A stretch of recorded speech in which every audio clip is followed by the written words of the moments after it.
Kaya pero ano't ano man ang mangyari, tuloy-tuloy lang po tayo at may hilingin po sana ako sa inyong lahat mga kababayan.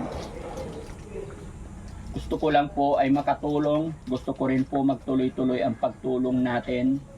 Kaya ako'y nakikiusap sa lahat ng followers natin. Pasalamat lang tayo kay God sa mga bagay-bagay na nagagawa ng Team Daddy Frankie. Nakikiusap po ako, please, wag na po tayo mag-drop name dahil bawat salita ninyo ay lalong napapasama ang Team Daddy Frankie. Gagawa na lang po tayo ng mabuti, magkaisa po tayo, tulong-tulong po tayo tumulong sa abot ng ating makakaya. Pakiusap po, no? Kaya wag na tayo mag-drop name dito sa comment section. Maging masaya na lang tayo kung ano man yung nagawa ng Team Daddy Frankie o kung sino man yung nakatulong sa atin. Yun lang po mga kababayan. At laban lang tayo, tuloy-tuloy. Good for 18 days lang yan. 18. Kasi wala na. Wala na kasi. Ay, wala na. Nakakaubusan ng stock. Bakit? Dami bang mga baliw sa mundo? Hindi. Marami na pa sira ulo kaya naisa ko. 1,000 lang sapat na sa akin yung pera. 1,500. O paano ito? Pinadagdagan ni Daddy Frankie na 2,000 po. Kaya kung hindi sila dumating, hindi po wala pong ganito po sa amin. Kaya marami pong salamat po. Yun. Salamat talaga sa Salamat mga po. Ano po sponsor. pangalan niya? Ano? Sinabi niyo. Ponoka, Alberta, Canada. At inida, yung taong nagbigay ng 10,000 na si Ma'am Alberta, Canada, sabi niya, para po kay Ate Nida. Pwede po ba ako humingi ng wisdom for the day kay Ate Nida? Ano po yung kalayaan? Opo, basta ko. Anong pagkakaintindi mo? Gusto niyang humingi ng wisdom galing kay Ate Ano, Nida? wisdom po? Ay, ngipin ko.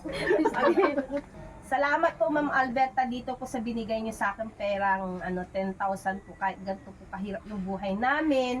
Hindi mo rin maiiwasan mag-isip ng ganitong pamumuhay na kasi yung buhay natin nasa Pilipinas ka man o nasa abroad ka man, hindi mo maiiwasan yun eh. Alam kong hirap po rin din yan sa Canada kasi walang tubig dyan, tapos yelo. Lamig ang kalaban mo dyan, buto.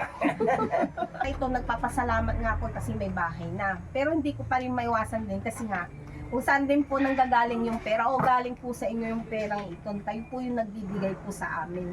Pero hindi ko alam kung paano ko babayadan ng utang na loob po itong binibigay niyo po sa amin. Tapos lalo na ito, matatapos na itong bahay, malapit na po siyang matapos po. Talagang higit sa lahat, financial po lahat talaga. Tapos ako naman, tapos susunod na naman sa mga kapatid ko at susunod na naman sa aking mga pamangkin. Kaya yun ang nilalaban ko. Kahit kunti lang, kahit ganito lang, 1,000 lang, sapat na sa akin yung pera, 1,500. O paano ito? Pinadagdagan ni Daddy Frankie na 2,000 po. Kaya kung hindi sila dumating, hindi po wala pong ganito po sa amin. Kaya marami pong salamat po. Yun. Salamat talaga sa Salamat mga po. Ano po sponsor. pangalan niya? Ano? Sinabi niyo. Ponoka, Alberta, Canada. O, puno ka. Alberta po, marami pong salamat po. Siguro asaw ng akutan. Canadian, Canada. Dito ka tayo para hindi ka marami. Lipat na yung upuan mo. Baka asawa ng hapon. Hindi, Canada. From Canada sila. No? Okay. At saka ito yung kay Mr. and Mrs. Barley from Canada, 8,477. Ang message niya po ito, tama ba yon? Ito yung pampabunot, pampalinis ng ngipin ni Ate Nida. Ay, pagod na ako sa cleaning ng ngipin. Yan nga on, sumasakit yung ngipin ko kasi masakit yung tubig na pupusit da. Sakit yung ngipin man. Hindi, Tama pag- na yung kulgit. Hindi, pagka okay na, mga kababayan, pagka okay na hindi na kami busy, aayain ko siya, dadaling ko siya sa doktor na maayos. Pag may anesthesia, hindi mo maramdaman yun. Oo nga, pero bigla na lang pag nakikita ba ng mga flies.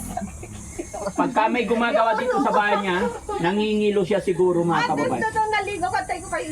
Pero nag-iisip ako ang daming hindi ako nakatulog. Kung papabunot ko ba ano, nakakahiya pa naman. Kaya Nabunutan huwag kang tapos, mahiya. mamaya hindi matatanggal.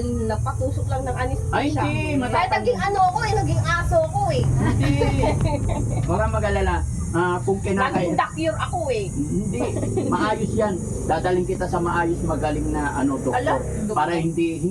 Gusto ko sana, pinag-iisipan ko, papabunot ko pa o hindi, sumasakit yung tao. Pabunot talaga, Ate Nida. Siguro ito siguro yung wisdom angang. Ipapacheck talaga natin. Kailangan makita ng doktor para wala kang, hindi ka nasasaktan araw-araw. Kasi makakain ka lang ng konti, masakit. Nasasaktan na lahat ng katawan ko, buto-buto ko, Diyos Oo. ko. Para baka dito sa ngipin ko ba, itong lahat sa katawan ko. Oh, so itong pera, 19,500 patago muna ha? Opo, Okay, malinaw na tayo sa pera. Sunod naman yung gamot ni Ate Nida na binili natin. Ay, una pala, no? Wala na. Yung Ito, Shannon tsaka Lusas, ay ano, Lasapin. Oh, ito bumili na kami. Bumili kami Wala na sa... ba yung Respiridon? Gusto ko yun. Gusto mo. Wala na po yun. Hindi, pag ano, Pagka ano, pag medyo okay na yung Parang hindi ko gusto yung Shannon, pero sige, okay na rin kasi wala na pala yung ano, Respiridon. kasi may mga mahihirap hanapin na gamot Ate Nida. Ay, Hindi pa dumarating kasi. pag yun ang hiyang ko, bakit yun ang gusto ko? Oo, di sige, yun ang hanapin natin. Wala na siyang Shannon na lang.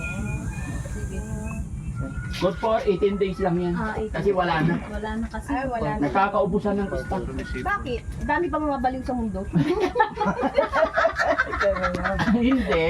Wala Yung na pa si Raulo, kaya naiistak na yung ano, yung mga gamot ganito. Hindi. Yung production sa ibang bansa pa. Ay, baka dinadala ni. Dinadala dito eh dahil sa problema, dahil sa gulo, nahihirapan mag-trans. Oh, pero next month magiging okay. Hindi yung maraming baliw sa mundo, hindi. Ay, kaya ako kala ko nagsuubusan Oh, hawakan mo yan.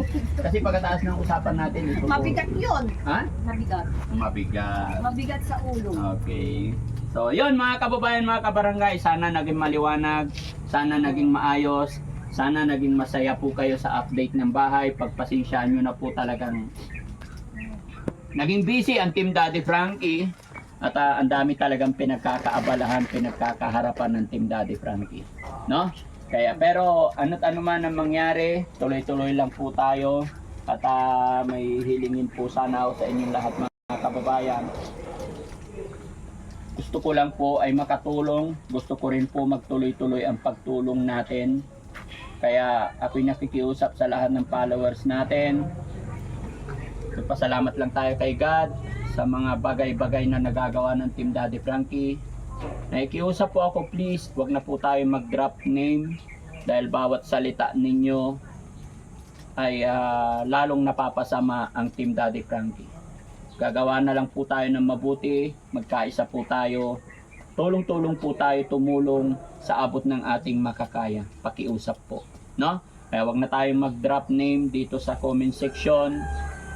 Maging masaya na lang tayo kung ano man yung nagawa ng Team Daddy Frankie o kung sino man yung nakatulong sa atin. Yun lang po mga kababayan. At laban lang tayo, tuloy-tuloy lang. Okay, Ate Nida? Opo. Maliwanag na? Tandaan mo lang yung pera tayo, ha? Okay. Dadad tatay, hindi lang. Ha? Ano di lang? Hindi na. Okay. Sa ingatan mo yun.